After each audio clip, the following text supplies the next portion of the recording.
Hi, this is Nicole Duran at Duran Music Studio. This video is going to be a great one for you if you're playing bassoon and you're starting back after a little bit of time off.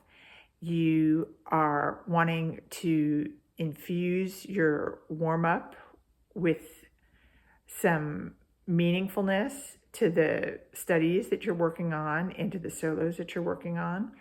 And you want to get a hold of intonation, articulation, and dynamics, and be able to do a little bit of work to make your reed responsive in the low register. So that's a lot of things, and bassoonists have to do a lot of things, and when you're studying music, you're doing a lot of things. So hopefully I am going to say something that is helpful in all those areas. Starting with the Jean-Pierre warm-up, it is always a victory every day you practice, and it's good to just have those so you know what to practice next.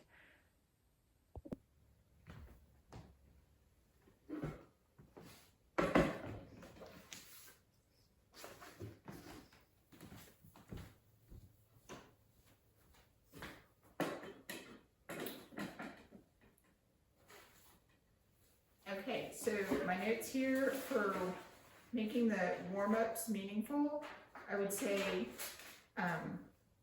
before your next video lesson, just go ahead and establish your tonality with some easier scales that build confidence, like G and B flat.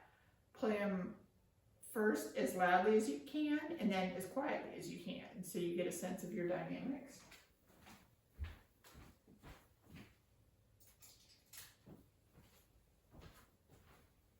One is on the first page of the Jean-Pierre and the other is on the second. The B flat one will also involve that key for the G. Okay, loud.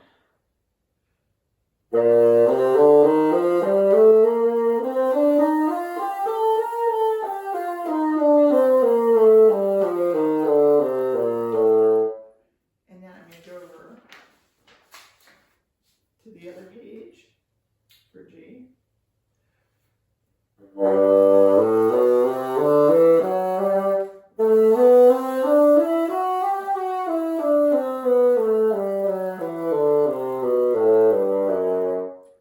Okay, now we're going to try. If I know it like this, I hope I'm in frame. We're going to try it softer.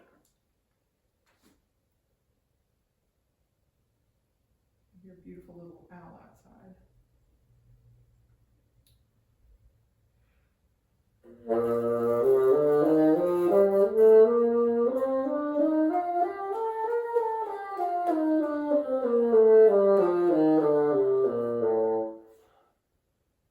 And now the G.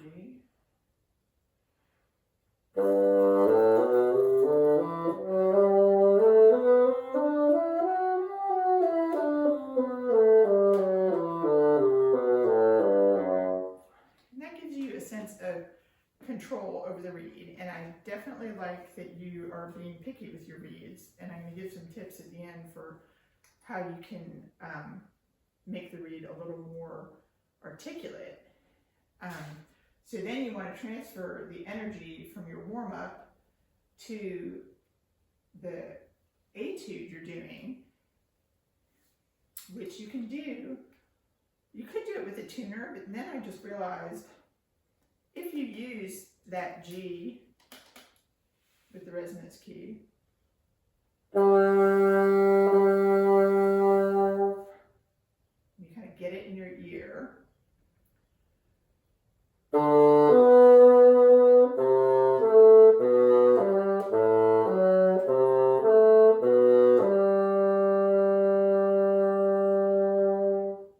I could play that G every other time.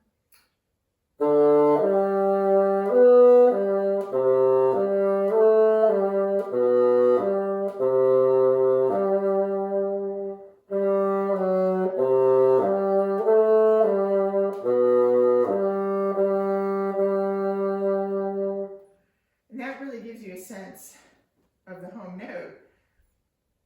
So here for the Immortal Invisible variations, let's see, on the first page we've got a loud section starting in measure 7, and you want to really make sure you've got a nice half hole on your F sharp so you don't get those growly sounds.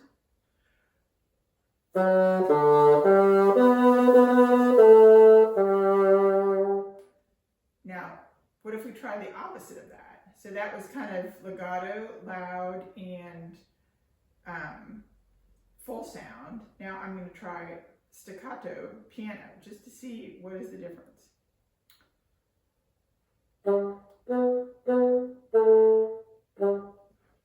Okay, that's very different, but I do use that articulation later, so that will give you definite interest to your hearers, people who are listening to juries, if they hear, she's got some control over the instrument now. She can play loud, she can play soft. What an amazing thing to do to play the bassoon.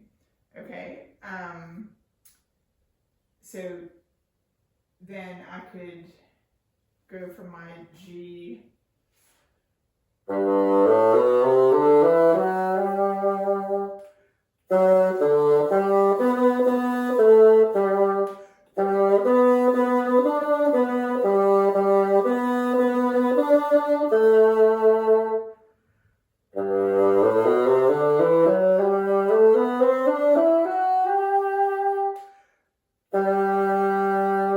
still focusing in on that home note.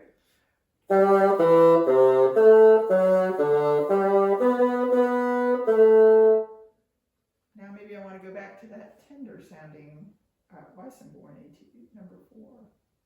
So sweet.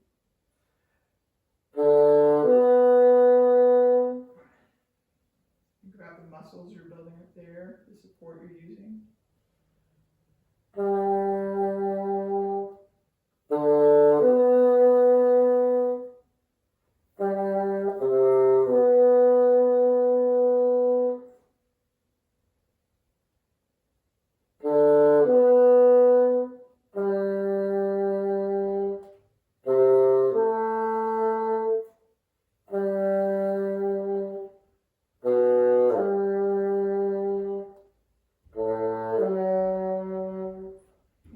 Use a certain amount of support to get the F sharp to speak. So now we're going to look at, you definitely want to use the best reed you can, and I'm going to get up into the camera and show you where to scrape on the reed to get the low notes to come out and the reed to just overall be more articulate.